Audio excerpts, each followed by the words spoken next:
मालेगांव शहर से 10 किलोमीटर दूर इस गांव में रहने वाले अजीम मंसूरी के बस हादसे में 9 अफराद खाना की मौत हो गई है। इस दर्दनाक हादसे की वजह से पूरे शहर में गम का माहौल है। आज सुबह महलूकीन की लाशें तदफीन के लिए अलग अलग गांव में रवाना की गईं। मंसूरी खानदान के सिर्फ 2 लड़के जो शहर से बाहर मुंबई में मुलाजमत इख्तियार किए हुए हैं। मंसूरी खानदान पेशे से किसान था और गाँव में ही काश्तकारी किया करते थे।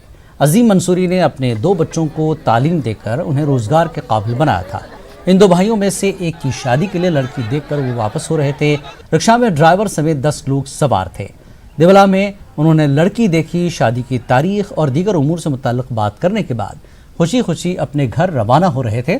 तभी देवला से कुछ ही किलोमीटर पर सामने से आ रही बस ने उनके रिक्शा को इतनी ज़बरदस्त टक्कर मारी कि रिक्शा को लेकर वो बस खुद भी करीब के कुएं में जा गिरी। इस हादसे में 26 लोग हलाक हुए हैं जबकि मुतादिद जख्मी हैं। बजे मिशी फाटे पे एक्सीडेंट हुआ। मेरे अम्मी अब्बा थे, मेरी बहन थी, भाईजान थे और एक बड़ी वाली बहन थी और एक भांजा था और एक मामू और एक खालू थे। 7 लोग 8 लोग थे। वो सब कहाँ गए थे? वो देवला गए थे लड़की का घरदार देखने के लिए, तो उधर से आते आते उनका ऐसा हो गया। किसकी शादी की? शादी मेरे शादी के लिए देखने गए थे घरदार, तो आते आते ऐसा हो गया उनका। मंसूरी परिवार जो जिनका भी इंतकाल हुआ है, ये परिवार के अंदर बड़ी ही दुख वाली बात यह है कि अजीम नत्थू मंसूरी इनका भी इंतकाल हो गया है। इनकी बीवी हाजरा नत्थू मंसूरी इनका भी इंतकाल हो गया है। इनकी 2 बेटियां थी, एक शाहीन और शाइस्ता। ये दोनों बेटियों का इंतकाल हो चुका है। उसके साथ उनके सटाना जो लड़की दी हुई थी दामाद अंसार मंसूरी, इनका भी इंतकाल हो चुका है। इनका छोटा बच्चा था 3 साल का जैद, उसका भी इंतकाल हो चुका है। हमारे वहाँ के अजीम दादा बोले तो हम लड्डू बाबा बोलते थे उनको, और हम मराठा और वो मुस्लिम होके भी हमें ऐसा नहीं लगता था कि वो मुस्लिम है और हम मराठा हिंदू है, कोई फ़र्क नहीं आता था। कल जो उनके बारे में मैं 4 बजे सुना तो मैं एकदम 5 मिनट के लिए तो जैसे रुक सा गया मेरा हृदय। जो लड्डू बाबा थे वो हमारे यहाँ रोज़ का आना जाना पास में रहते थे। वहीं मालेगांव बस हादसे के महलूकीन के वर्षा को महाराष्ट्र हुकूमत ने फीकस 10 लाख रुपए मुआवजा देने का ऐलान किया है, जबकि हुकूमत ने ऑटो रिक्शा में सवार महलूकीन की वर्षा को फीकस 2 लाख रुपए मुआवजा देने का ऐलान किया। मालेगांव में आज रियासत के वज़ीर ट्रांसपोर्ट ने यह ऐलान किया। वाज़ेह है कि मालेगांव बस और ऑटो रिक्शा की टक्कर के बाद ये बस ऑटो को लेकर एक गहरे कुएं में गिर गई। इस हादसे में ऑटो रिक्शा में सवार 10 महलूकीन समेत 26 अफराद हलाक हो गए हैं।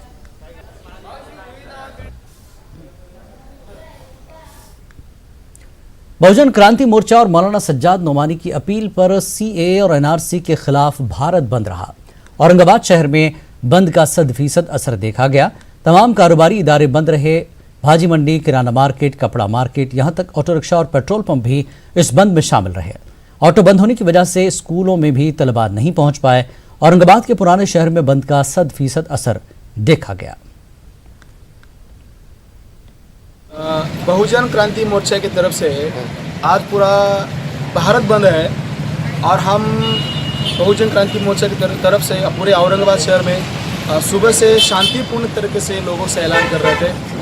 जो हमारी दुकान है, छोटे बड़े दुकान है, व्यापारी लोग हैं, उनको हम विनती कर रहे थे और वो लोगों ने, सभी लोगों ने औरंगाबाद शहर में, पूरा शहर औरंगाबाद में अभी आज बंद है। हम सभी लोगों को धन्यवाद अदा करते हैं क्योंकि हमारी जो हमारी मांग थी कि एनआरसी और सीएए कानून के खिलाफ है, संविधान के खिलाफ है। और दूसरी बात, हमारी एक और ऐसी मांग थी, एनआरसी और सीएए होना चाहिए मगर डीएनए के आधार पर होना चाहिए। तो डीएनए के आधार पर एनआरसी और सीएए, वो भी हमारी मांग थी। वो मांग लेकर हमने पूरा बंद किया। उस बंद को सभी व्यापारी लोगों ने, तमाम हम यहाँ के जो बहुजन समाज के लोगों ने, हमारे तमाम मुसलमान भाई लोगों ने ये जो पूरा भारत बंद किया, हमको साथ दिया। हम उन्हीं का, सभी का शुक्रिया अदा करते हैं। जन क्रांति मोर्चा और हजरत मौलाना सज्जाद नोमानी के आह्वान पर जो है पूरा भारत बंद जो है ऐलान किया गया है। के खिलाफ क्रांति मोर्चा ने बंद रखा गया है। आज पूरा मार्केट, पूरा शाहगंज का व्यापारी, रिक्शा वाला, छोटा हाथगाड़ी वाला टोटल बंद रखा गया है और हम सब ने सीए के खिलाफ बंद रखा गया है सब। हर चीज़ दुकानें बंद रखे, ऑटो बंद रखे, हथगाड़ियाँ बंद रखे, क्योंकि हम खुद खिलाफ है सीए के। सर एक दिन बंद रखने से कोई मरेंगे नहीं, एक दिन ऑटो बंद रहेंगे, लेकिन ये सीए का जो कानून है गंदा कानून है, हम सीए के खिलाफ है और ये काला कानून बंद करना चाहिए। इस वक्त की एक बड़ी खबर सुप्रीम कोर्ट में मस्जिद को लेकर मस्जिद में खवातीन के दाखिले का मामला। मुस्लिम पर्सनल लॉ बोर्ड ने सुप्रीम कोर्ट में दाखिल किया हलफनामा। मस्जिद में खवातीन के दाखिले की इजाज़त है। मुस्लिम पर्सनल लॉ बोर्ड ने कहा हलफनामे में इस्लाम मस्जिद में खवातीन को दाखिले और इबादत की इजाज़त देता है। हालांकि खवातीन को इज्तिमाई इबादत में शामिल होना लाजमी नहीं है। बोर्ड ने यह हलफनामा 2 खवातीन की अर्जी के जवाब में दाखिल किया। अर्जी गुजार खवातीन मस्जिद में दाखिला चाहती हैं तो मुस्लिम पर्सनल लॉ बोर्ड ने हलफनामा दिया है सुप्रीम कोर्ट में। उसमें कहा है कि मस्जिद में खवातीन के दाखिले की इजाज़त है। इस्लाम मस्जिद में खवातीन को दाखिले और इबादत की इजाज़त देता है। हालांकि खवातीन को इज्तिमाई इबादत में शामिल होना लाजमी नहीं है। बोर्ड ने यह हलफनामा 2 खवातीन की अर्जी के जवाब में दिया। अर्जी गुजार खवातीन मस्जिद में दाखिला चाहती थी। इसी चीज़ को लेकर सुप्रीम कोर्ट हो गई। सुप्रीम कोर्ट में मुस्लिम पर्सनल लॉ बोर्ड ने भी अपना जवाब दाखिल कर दिया है कि खवातीन को मस्जिद में दाखिले की इजाज़त है। और आगे बढ़ेंगे। शहरी तरमीमी कानून एनआरसी और एनपीआर के खिलाफ बहुजन क्रांति मोर्चा, भारत मुक्ति मोर्चा, वामसेफ और दीगर 40 से ज़ायद तंजीमों ने भारत बंद की कॉल दी थी। इस बंद का नांदेड़ में भी मिला जुला असर नजर आया। खास तौर पर मुस्लिम और दलित बस्तियों में बंद 100% कामयाब रहा। सुबह से दुकानदारों ने अपनी अपनी दुकानें, होटलें और कारखाने बंद रखकर शहरी तरमीमी कानून के खिलाफ अपनी बरहमी जाहिर की। भारत बंद को नांदेड़ में कुल जमाती तहरीक और दीगर 1 दर्जन से ज़्यादा तंजीमों ने भी हिमायत का ऐलान किया था। मोर्चे की तरफ से जो बंद का आह्वान किया गया है, जब तक कि ये काला कानून बंद रद्द नहीं किया जाता, जब तक कि ये एहतजाजी मोर्चे चालू रहेंगे, बंद का आह्वान होते रहेगा। के अंदर मुसलमान भाइयों ने, सभी भाइयों ने दुकान बंद रखकर इसे करने के लिए, कामयाब होने के लिए इसको एनसीआर, एनपीआर और सीएए को रद्द करने के लिए रखा गया है। महाराष्ट्र का पावरलूम शहर भिवंडी भी भारत बंद के इस ऐलान में पूरी तरह से शामिल हुआ। शहर का धामनगर नाका, 3 बत्ती, क्वार्टर गेट, निज़ामपुरा, बाग फिरदौस, गंडोपाड़ा, घाड़ीपाड़ा, गैबी नगर, नायगांव वगैरह मुकम्मल तौर से बंद देखे गए, जबकि कई रिक्शा यूनियन भी इस बंद में शामिल होने से सड़कें सुनसान नजर आईं। बेशतर लोगों ने अपने पावरलूम कारखाने भी बंद रखे थे। भिवंडी बंद है, जो है सीए एनआरसी लागू किया गया है, इसके विरोध में भिवंडी बंद किया गया है। और भिवंडी की जो दुकानें बंद हुई हैं, या जो लोग अपने काम धंधे पर नहीं गए हैं, या जो लोग अपना रिक्शा चलाते थे रिक्शा नहीं चलाए हैं, जो दुकान नहीं खोले हैं, वो सिर्फ इसलिए बंद किए हैं कि सीए एनआरसी जो है ना, वो बहुत ही संविधान के विरुद्ध, हम इसका विरोध करते हैं, इसलिए बंद किए। और बहुजन मुक्ति मोर्चा के भारत बंद का असर विदर्भ के सबसे बड़े तजारती शहर और अमरावती में भी देखने को मिला, जहां तमाम बाजार बंद रहे। इस बंद को हिंदू मुस्लिम ताजिरों की तंजीमों की हिमायत हासिल रही। वहीं शहर के दवाखानों और मेडिकल के अलावा छोटी बड़ी दुकानें भी बंद रही। ऐसे में ताजिरों की तंजीमों के अहदेदारान ने इंतबाह दिया कि अगर हुकूमत सीए और एनआरसी को रद्द नहीं करती है तो मुस्तकबिल में इसी तरह बंद का ऐलान करते रहेंगे। मांग ये है कि जो काला कानून हम पर मुलविस किया गया है, हम ये चाहते हैं कि ये काले कानून को हटाया जाए, और ये जब तक हुकूमत हमारी मांगों को पूरा नहीं करती है, हम तब तक इस तरह रोड पर रहेंगे। हमने देखा है कि आज बहुत शांतिप्रिय अंदाज में पूरे देशवासियों ने अपने अपने कारोबार बंद करके इसका निषेध किया है, और पूरा कारोबार जगत आज ये आंदोलन के साथ में खड़ा हुआ है, क्योंकि उन्हें भी लगता है कि ये जो सरकार है, जो बोलती है, ये कभी करती नहीं है। महाराष्ट्र के उदगीर में भी बहुजन मुक्ति मोर्चा के भारत बंद का असर देखा गया। यहां मुकम्मल तौर पर बाजार बंद रहे। लोगों ने सीए की मुखालफत करते हुए अपने तौर पर दुकानों को बंद रखा। यहां बंद के दौरान सड़कें भी सुनसान रही। कुल मिलाकर उदगीर में भारत बंद कामयाब रहा। महाराष्ट्र के अवध महल में भारत बंद की हिमायत करने वाले कारकुनों की एक दुकानदार से उस वक्त टकराव हो गया जब दुकानदार ने अपनी दुकान बंद करने से इनकार कर दिया। यही नहीं, दुकानदार ने एहतजाजियों को रोकने के लिए मिर्च पाउडर का भी इस्तेमाल किया। पुलिस ने मौके पर पहुंचकर दुकानदार पर दबाव बना रहे एहतजाजियों पर लाठीचार्ज करते हुए मामले को काबू में किया।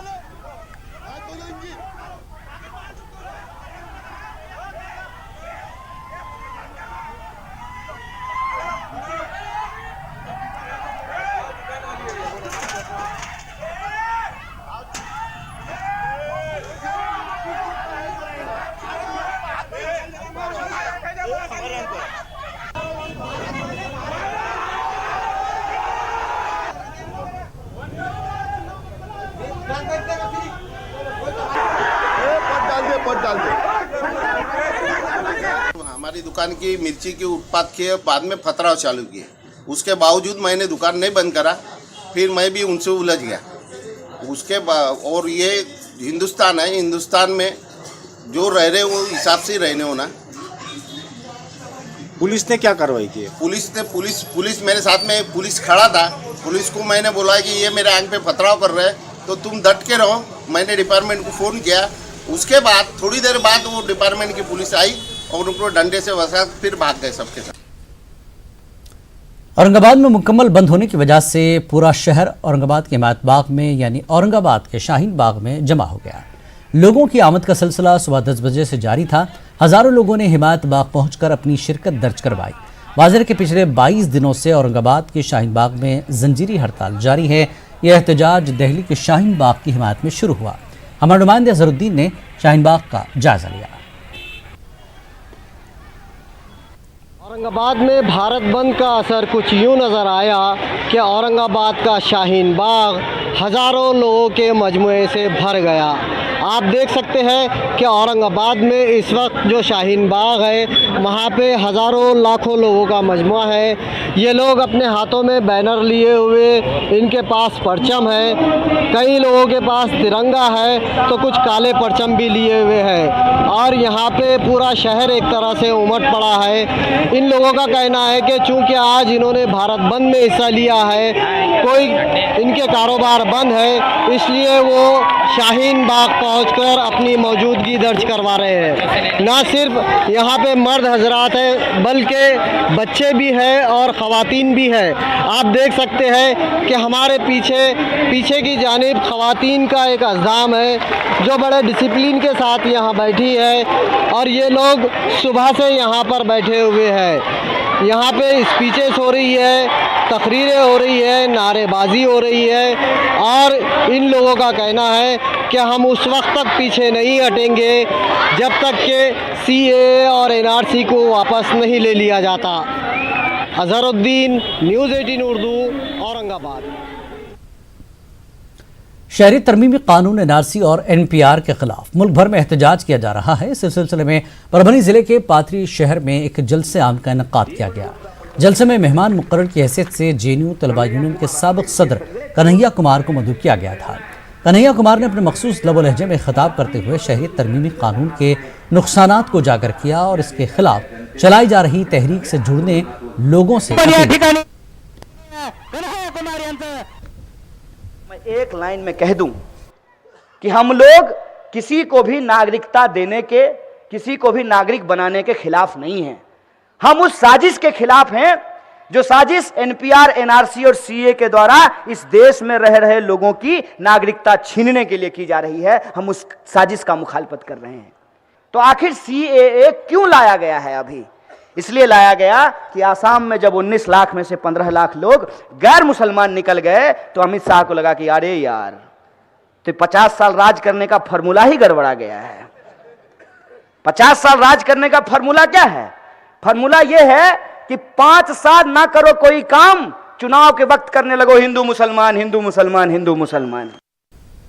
का मशहूर तालीमी इदारा शाहीन अकेडमी के खिलाफ दर्ज किए मुकदमे की आज लिंगायत समाज के कायद श्रीकांत स्वामी ने मजम्मत की है। स्वामी ने कहा कि शाहीन तालीमी इदारा न सिर्फ मुसलमानों के लिए फ़ायदेमंद साबित हुआ है बल्कि इस इदारे से समाज के तमाम तबकों के बच्चे इस्तेफादा करते हुए डॉक्टर और इंजीनियर बनने में कामयाब हुए हैं। शाहीन ने बीदर का नाम मुल्की सतह पर रोशन किया है।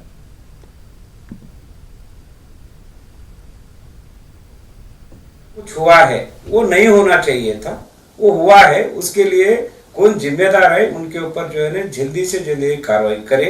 मैं ये आग्रह मैं शाहीन इंस्टीट्यूशन को करता हूँ और लोगों को भी मैं आग्रह करता हूँ कि ये ज्यादा लंबा ना खींचे, क्योंकि ये छोटे बच्चों की मामला है। केस हुआ तो छोटे बच्चों के ऊपर बना, तो वो नाबालिग है, नाबालिग को ना समझ रहता। कोई ऐसे बड़े आदमी शिकायत होगा कि उसके लिए वो लोग बोले हैं। और जो कुछ लोग बोलते हैं कि ये स्कूल में नहीं होना चाहिए ऐसे चीज सीए के खिलाफ या फेवर, क्यों नहीं होना जरूरी है। बच्चे भी आगे का हमारा भारत देश का जो है ने बड़े नागरिक बनने वाले हैं, उनको जानकारी होना चाहिए जो कुछ देश में हो रही है, जो कुछ कानून में है और संविधान में है, वो संविधान कैसा है ये जानकारी सभी को होना चाहिए। कर्नाटक की येडियुरप्पा काबीना में 31 जनवरी को तोसी मुमकिन है। बताया जाता है कि सीएम येडियुरप्पा कल दिल्ली रवाना होने वाले हैं, जहां वो पार्टी सदर जेपी नड्डा से मुलाकात करने वाले हैं। अगर कल नड्डा और येडियुरप्पा के दरमियान मुलाकात से बराबर रही तो 31 जनवरी को तोसी मुमकिन है। काबीना में 16 अरकान की अभी गुंजाइश बाकी है। तवक्को की जा रही है कि इस तोसी में नौमुंतखब होने वाले कम से कम 9 अरकान को काबीना में जगह दी जा सकती है। यह तमाम के तमाम 12 अरकान को की भी गुंजाइश बताई जा रही है। बीजेपी के 3 सीनियर लीडरों को भी इस बार की तोसी में जगह देने की बातें की जा रही हैं। जराये के मुताबिक दिल्ली असेंबली इंतखाबात की वजह से बीजेपी हाईकमान येडियुरप्पा को वक्त नहीं दे पा रहे हैं। इस बात पर भी अभी गैर यकीनी के बादल मंडरा रहे हैं कि पार्टी सदर जेपी नड्डा कल भी येडियुरप्पा को वक्त दे सकेंगे या नहीं।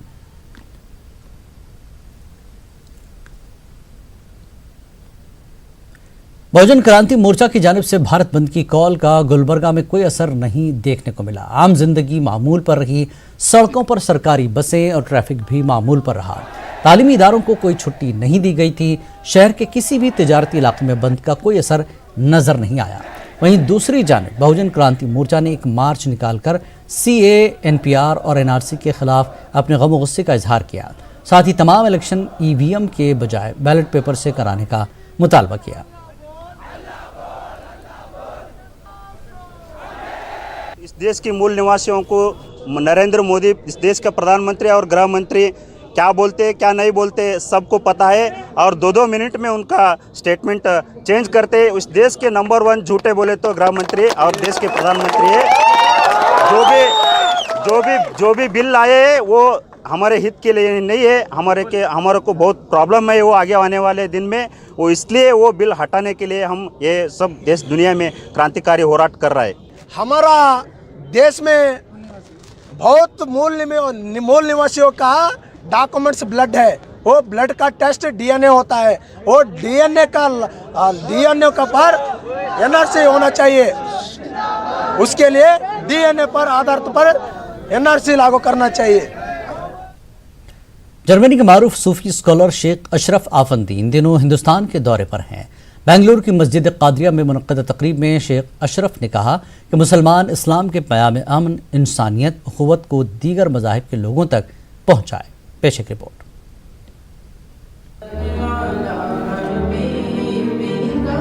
बेंगलुरु की मस्जिद कादरिया में मिनहाजुल कुरान के तहत रूहानी महफिल मुनक्किद हुई। जर्मनी के मारूफ सूफी स्कॉलर शेख अशरफ आफंदी ने इस महफिल से खिताब किया। शेख अशरफ आफंदी जर्मनी के सूफी सेंटर रब्बानिया से वाबस्ता हैं। मिनहाजुल कुरान के सरपरस्त डॉक्टर ताहिरुल कादरी के करीबी समझे जाते हैं। अपने खिताब में शेख अशरफ आफंदी ने कहा कि पैगम्बर इस्लाम मोहम्मद सल्लल्लाहु अलैहि वसल्लम ने इस्लाम की तबलीग व इशाअत के लिए दीगर मज़ाहिब के साथ मुज़ाकरात का रास्ता इख्तियार किया था। इस्लाम शिद्दत पसंदी की तालीम हरगिज़ नहीं देता, मियाना रवी की तलक़ीन करता है। शेख आफंदी ने कहा कि वो यहूदी समेत दीगर मज़ाहिब के लोगों से मिलकर अमन और इत्तेहाद की कोशिशों में सरगर्म हैं। इसलिए चंद उलमा उन्हें तनकीद का निशाना भी बनाते हैं।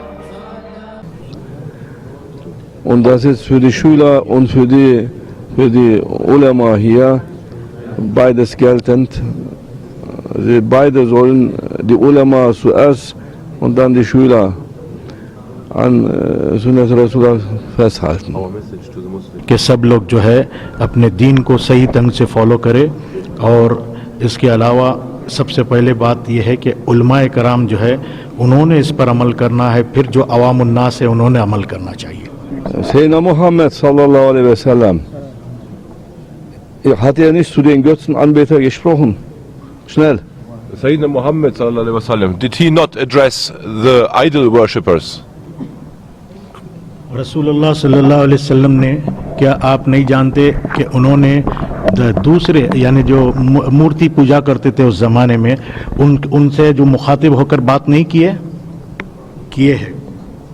Aber es gibt Ulama, die Extremist sind und fanatisch. Und ich werde beschuldigt hier, weil ich mit Rabbiner zusammengekommen bin hier, dass das nicht islamisch ist und nach Scharia wäre. ये जो उलमा है ये मुझ पर उंगलियां उठाते हैं ये बोल के कि मैं जो है दूसरे मज़हब के लोगों के साथ में मिलजुल कर काम कर रहा हूँ या यहूदियों के साथ में मिलकर काम कर रहा हूँ, तो ये मुझ पर उंगलियाँ उठाते हैं, जबकि ये बिल्कुल गलत है। मिनहाजुल कुरान के नुमाइंदों ने कहा कि शेख अशरफ अफंदी अमन का पैगाम लेकर हिंदुस्तान भर का दौरा कर रहे हैं। आप हज़रत अशरफ अफंदी साहब जो है सो जर्मनी से तशरीफ़ लाए हुए हैं। आप जो है नक्शबंदी सिलसिले के हैं। अल्हम्दुलिल्लाह शेखुल इस्लाम डॉक्टर मोहम्मद ताहिल क़ादरी साहब से बहुत क़रीबी आपका वाबस्ता है और अल्हम्दुलिल्लाह आप जो है पीस के लिए दौरा करे हुए हैं और आपको मालूम है जैसा कि सूफीज़म जो है अमन और शांति चाहता है, तो यही पैगाम लेके जो है आप हिंदुस्तान तशरीफ़ लाए हुए हैं। आप बॉम्बे गए थे, फिर वहाँ से जो है जोधपुर पहुँचे, कल जो हैदराबाद में थे और आज जो है बेंगलुरु तशरीफ़ लाए। एक जो है लोगों में मुसलमानों के अंदर जो है तज़किया नफ्स के साथ साथ जो है दूसरे कौमों को जो है एक पैगाम जाए कि जो है इस्लाम जो है टोटली तौर पर जो है एक अमन है। इस्लाम जो है दोनों लोगों की भलाई के लिए आया हुआ है। इसके अंदर शिद्दत पसंदी वगैरह से कोई जो है इसके अंदर जो है जगह नहीं है। शेख अशरफ अफंदी ने बंगलुरु के अलावा मैसूर का भी दौरा किया। मैसूर की खुदादाद सल्तनत के बादशाह हजरत टीपू सुल्तान शहीद के मज़ार पर भी हाजिरी दी। न्यूज़ 18 उर्दू के लिए बंगलुरु से रऊफ अहमद हल्लूर की रिपोर्ट। बेंगलुरु की मोदी अब्दुल गफूर मस्जिद के बाद शहर की एक और मस्जिद में हिंदू, सिख और ईसाई भाइयों को खुसूसी तौर पर मदऊ किया गया। इत्तेहाद का ये खुशनुमा मंजर फरका परस्त ताकतों के मुंह पर एक जबरदस्त तमाचा था। देखिए तफसीलात, हमें दीजिए इजाजत। आदाब।